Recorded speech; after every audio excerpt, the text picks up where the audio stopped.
ဒီစကလုံးတွေကိုဘယ်လိုအတန်ထွက်လဲပြောပြပါအောင်အများစုက sign boat, bay boat, black boat,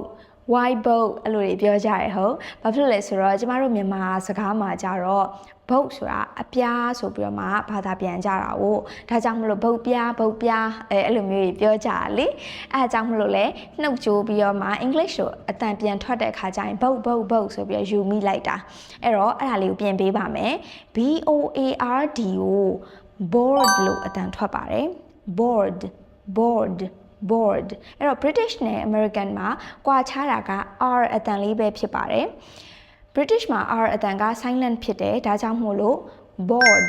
board ဒါပဲ American မှာကျတော့ R အတန်ကိုထည့်ပြောတဲ့အတွက်ရှာလေးနည်းနည်းခောက်မယ်ဆိုတဲ့အတန်လေးထည့်မယ် board board or ဆိုတဲ့အတန်လေးပို့သွားတာပေါ့နော်ဆိုတော့အများကြီးကွာခြားတာမဟုတ်တဲ့အတွက်တိတ်ပြီးတော့မှစိတ်ပူစရာမလိုဘူး or ဆိုတဲ့အတန်လေးနဲ့ထွက်ဖို့ပဲကျမတို့ခေါင်းထဲမှာမှတ်ထားလိုက်ရင်ရပြီ okay ပြီနော်အဲ့တော့ခုနစကားလုံးလေးတွေကိုပြန်ပြီးအတန်ထွက်ကြည့်မယ် signboard billboard blackboard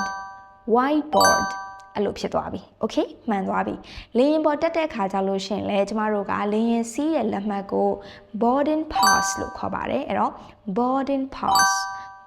pass အဲ့လိုလေးပဲပြောပါမယ်နောက်တစ်ခုကကြတော့ကျမတို့ director အဖွဲ့ဝင်တို့ဘာလို့ပြောတဲ့ခါကြရင်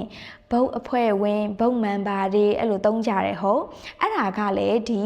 board ပါပဲဒါကြောင့်မလို့ board of directorsအဲ့လိုပဲသုံးပါမယ် board of director ဆိုပြီးတော့မှမပြောပါဘူး board မဟုတ်ပါဘူးเนาะ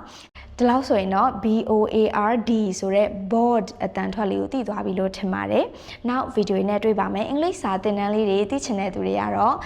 message မှာလာပြီးတော့မှမေးလို့ရပါတယ်ရှင် bye bye ပါ